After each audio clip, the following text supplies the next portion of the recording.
Երիտասարդ աղջիկը, ով վերադառնում էր իր սիրելի երգչի համերգից, նա իր տան ճանապարհին անհայտ կորել էր։ Ոստիկանությունը կամավորների հետ սկսեցին որոնման աշխատանքները, եւ այդ ընթացքում նրանք հասկացան,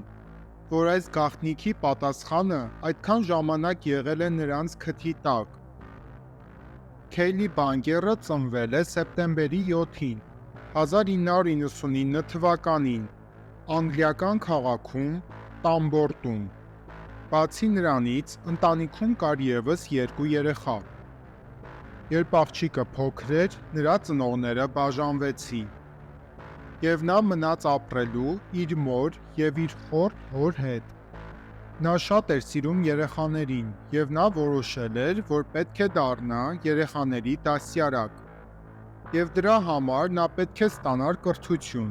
եւ ինչ-ինչ պատճառներով նա դպրոցից հետո չընդունվեց քոլեջ։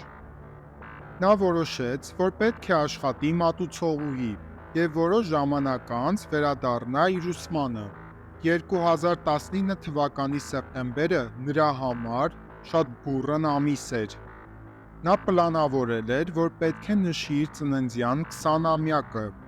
եւ նա որոշել էր այցելել իր սիրած երգչի համերգին։ Եվ այդ ժամանակ նա նույնպես ստացավ առաջարկ աշխատելու մանկապարտեզում որպես դայակի օգնական։ Նա անհամբեր սպասում էր այդ հարցազրույցին, որը տեղի պետք է ունենար սեպտեմբերի 19-ին, համերգի հաջորդ օրը։ Սեպտեմբերի 18-ին նա իր մոտիկ ընկերուհու Մոնիկի հետ որոշեց գնալ Բիրմինգեմ, մեծ քաղաք, որտեղ պետք է տեղի ունենար համերգը։ Աղջիկներն այնտեղ շատ լավ ժամանակ անցկացրին, եւ մոտավորապես գիշերը ժամը 10-ին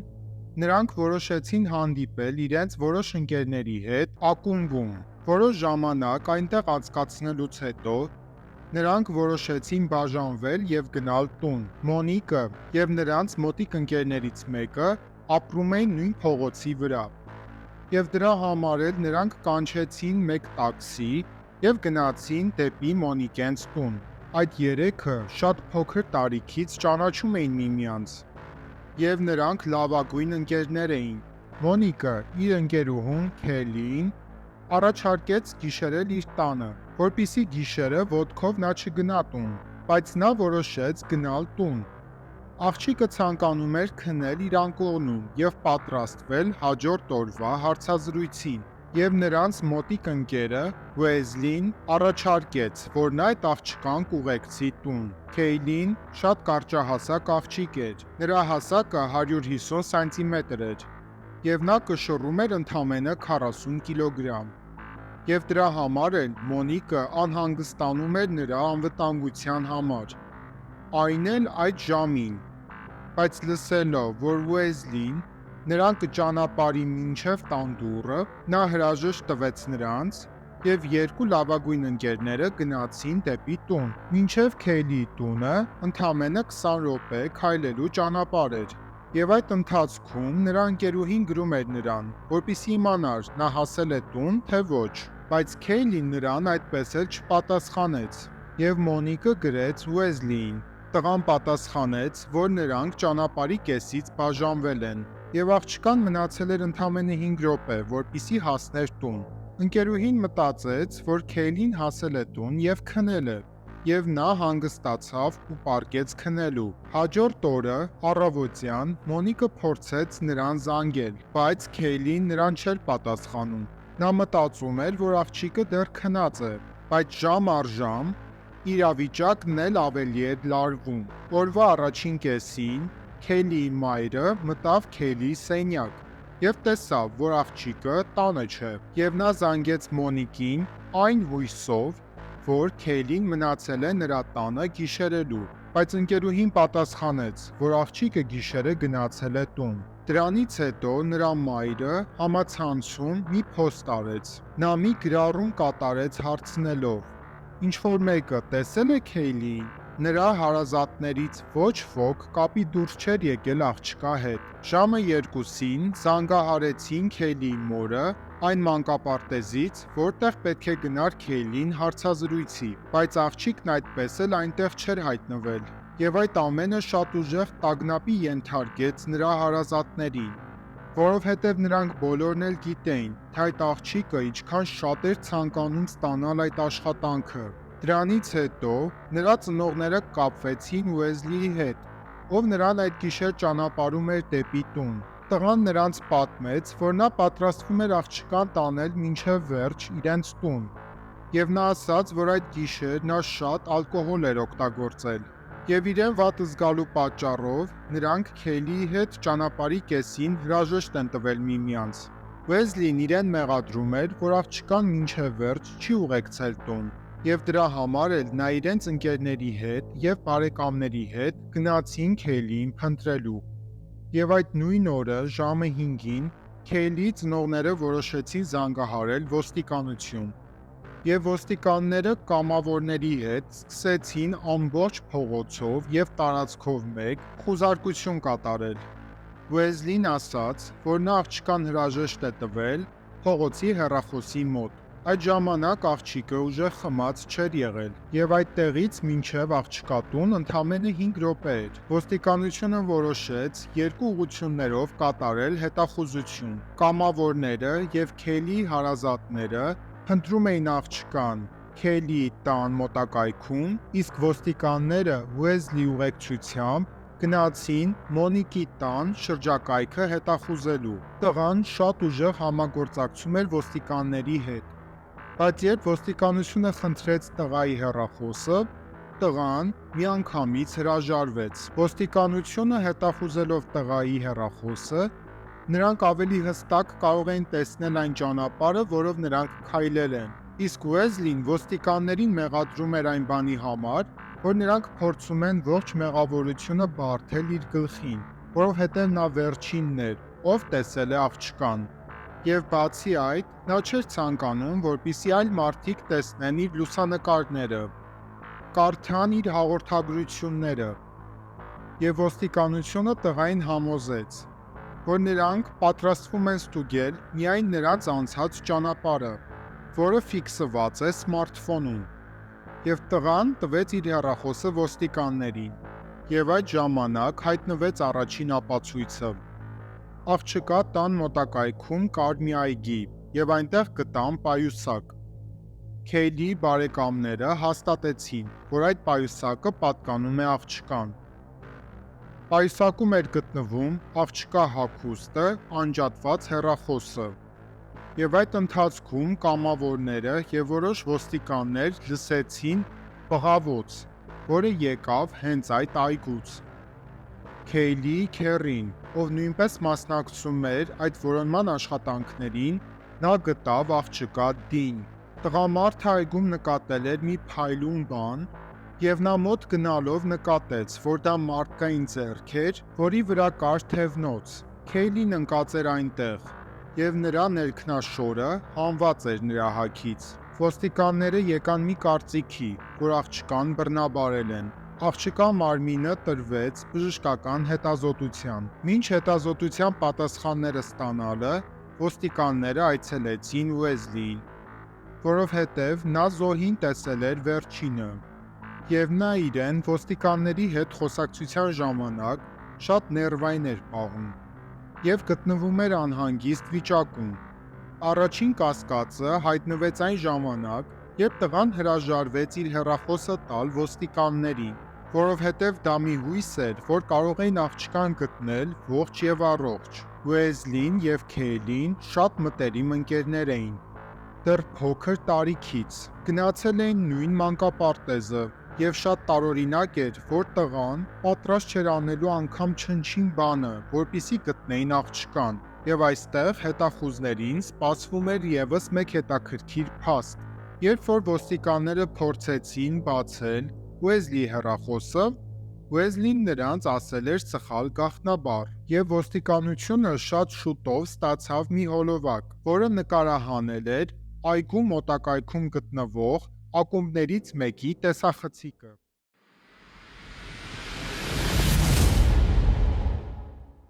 Աստծո թագավորություն եկեղեցու նկարահանած բրազիլական ապոկալիպսիս սերիալը հայերեն թարգմանությամբ։ Սերիալը նկարահանվել է Աստվածաշնչյան հայտնություն գրքի մոտիվներով։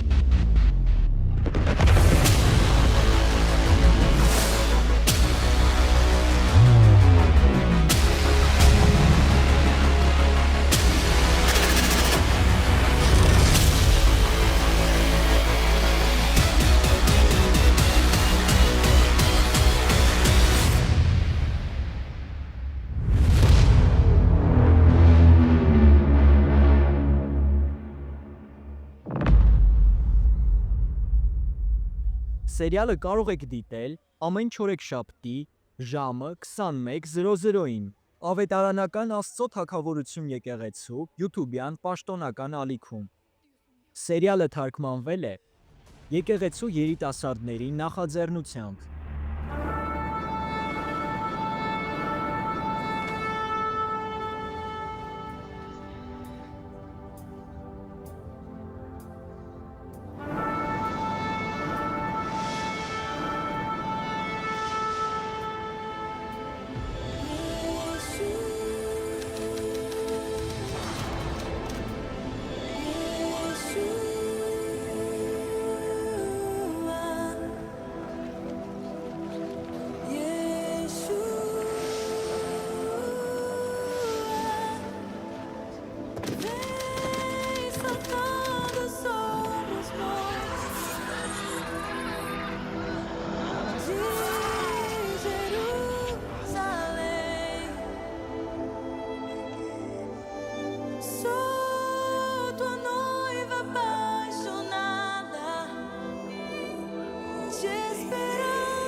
Տեսախցիկը ֆիքսել էր Ուեզլիին և Քեյլիին առավոտյան 4:20 րոպեին։ Այդ հոլովակում տղան և աղջիկը վիճում էին, և աղջիկը փորձում էր փախչել տղայից։ Եվ այդ ամենը հակառակվում էր Ուեզլիի ներկայացրած պատմությանը։ Նա վստահեցրել էր ոստիկանությանը, որ նա աղջկան թողել էր փողոցի գտնվող հեռախոսի մոտ, իսկ այդ ակումբը գտնվում էր այգու մյուս կողմում։ Եվ դա նշանակում է, որ երիտասարդը խաբել էր ոստիկանությանը։ Այս ամենից հետո Ուեզլիին ձերբակալեցին, բայց դեռ մեղադրանք չկար սպանության համար։ Հետախույզները նրան վստահեցնում էին, որ նրանք պարզապես ուզում են հասկանալ այդ վիճելի փաստերը, և տղան իրեն շատ հանգիստ էր պահում։ Ոստիկանությունը այդ ընթացքում կարողացավ մուտք գործել տղայի հեռախոսը, և նրանք գտան ևս մեկ տարօրինակ փաստ։ Նրա սմարթֆոնում ֆիքսված էր, որ նա այգին լքել է միայն առավոտյան ժամը 6-ին, և մինչև կեսօրը նա այնտեղ վերադարձել է մի քանի անգամ։ Հետախույզներին հաջողվեց գտնել ևս մի քանի վկաների, ովքեր տեսել էին Ուեզլիին առավոտյան այդ այգու մոտ։ Ըստ նրանց, երիտասարդը այս կողմ և այն կողմ էր գնում այգում և իրեն շատ մոլորված էր զգում։ Ըստ բժշկական հետազոտության, աղջիկը շնչահեղձ էր եղել, և նրանք նույնպես հաստատեցին, որ աղջկան բռնաբարել են։ Ունենալով այդ ողջ փաստերը, Ուեզլին դարձավ գլխավոր կասկածյալը, և նրան տրվեց մեղադրանք։ Մինչդեռ տղան հերքում էր այդ ամենը, այգում գտան ևս մեկ հետաքրքիր փաստ։ Աղջկա մարմինը, որը գտնվում էր այգում, մի փոքր հեռավորության վրա գտել էին Ուեզլիի բանկային քարտը։ Եվ տեսնելով տղան այդ ողջ փաստերը, նա որոշեց, որ իր պատմած պատմությունը ոչ մի օգուտ չի տա, և դրա փոխարեն տղան մեկ այլ հեքիաթ պատմեց ոստիկաններին։ Ըստ նրա խոսքերի, նա եղել է շատ հարբած վիճակում և չի հիշում, որ մտել է այդ այգի։ Նա միայն հիշում է, որ նա աղջկա հետ քայլել է և ծիծաղել, և ընթացքում նրանք սկսել են կատակել, և նա ցատկել է աղջկա մեջքին, որի արդյունքում էլ աղջիկը ընկել է և վնասել գլուխը։ Եվ նրա պատմած այս պատմությունն էլ հակասում էր իրականությանը, որովհետև աղջիկը ոչ թե մահացել էր գլխի հարվածից, այլ շնչահեղձ էր եղել։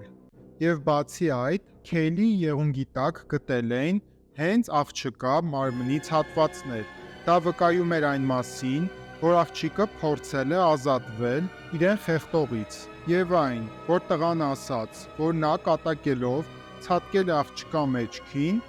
դա հիմարություն էր թվում, որովհետև աղջկա հասակը 1 մետր 150 սանտիմետր էր, իսկ տղայինը 1 մետր 85 սանտիմետր, եւ այդ ընթացքում ավարտվեց բժշկական հետազոտությունը, եւ նրանք տվեցին այն մարդու ԴՆԹ-ն, ով բռնաբարել էր աղջկան։ Այն ամբողջությամբ համընկնեց Ուեզլիի ԴՆԹ-ի հետ։ Ոստիկանությունը տղայի այն հագուստը, որը նա եղել էր այդ գիշեր, ուղարկեցին հետազոտության։ Հետազոտողները գտան Քեյլիի ԴՆԹ-ն եւ նույնպես գտան աղջկա խնամքի պարագայից հետքեր, որն էլ համապատասխանում էր այն խնամքի պարագաների հետ, որը գտել էին աղջկա պայուսակում։ Իմանալով այս փաստերի մասին, Ուեզլին նորից փոխեց իր պատմությունը։ Նա ասաց, որ երկուսով եկել են այգի եւ աղջկա համաձայնությամբ նրանք ունեցել են սեռական հարաբերություն, եւ որոշ ժամանակ հետո աղջիկը կորցրել է իր գիտակցությունը եւ մահացել։ Ուեզլին ասաց, որ այդ ընթացքում իր ձեռքը գտնվում էր աղջկա պարանոցին, բայց նա աղջկա պարանոցը չի սեղմել։ Նա ասաց, որ ստուգել էր աղջկա զարկերակը եւ աղջիկը մահացել էր։ Տղան ասաց, որ նա եղել էր տագնապահար ու չգիտեր, թե ինչ անել տվյալ իրավիճակի հետ։ Դրա համար էլ աղջկան ծածկել էր տերևներով։ Հետախույզները չհավատացին տղային, եւ նրանք ասացին, որ դա տղայի հերթական պատմած հեքիաթն է։ Հետախույզները կարծում էին, որ տղան պատմությունը պատմում էր այնպես, որպեսզի համընկներ հետախուզության արդյունքների հետ, բայց ոստիկանության համար այդ ամենը ընդհանրապես էական չէր։ Ոստիկանությունն արդեն շատ փաստեր ուներ եւ սկսել էր դատական գործ։ Ուեզլին ողջ դատական ընթացքում փորձում էր համոզել, որ նա աղջկան պատահաբար է սպանել սեռական հարաբերություններ ունենալու ժամանակ, որի ընթացքում աղջիկը վնասվել է,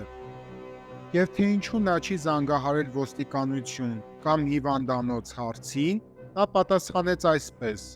որ նա վախեցել էր եւ չգիտեր, թե ինչպես բացատրել իրավիճակը։ Աղջկա ընկերները փաստեցին, որ ողջ գիշերվա ընթացքում տղան փորձում էր սեռական հարաբերություններ ունենալ աղջկա հետ, բայց աղջիկը նրան մերժում էր։ Աղջիկը տղային ընդունում էր որպես լավագույն ընկեր։ Տղան, լինելով հարբած վիճակում, որոշեց հասնել իր ուզածին, որի ժամանակ էլ նա աղջկան խեղդամահ է արել։ Սպանելուց հետո նա վերադարձել է տուն, մի որոշ ժամանակ քնել, հետո զարթնել եւ նորից գնացել է այգի, որպեսզի աղջկա մարմինը թաքցնի տերևներով։ Հետո նորից վերադարձել է այգի, որպեսզի հասկանա, թե ինչ կարող է անել։ Եվ այս ամենը նույնպես հաստատվեց նրա սմարթֆոնի միջոցով։ Եվ այս հանցագործության բացահայտմանը հետևում էր ողջ քաղաքը, որովհետև այդ քաղաքում հազվադեպ էր լինում հանցագործություն։ Այդ լուրը շատ ակտիվ քննարկվում էր նույնպես հեռուստաընկերություններում։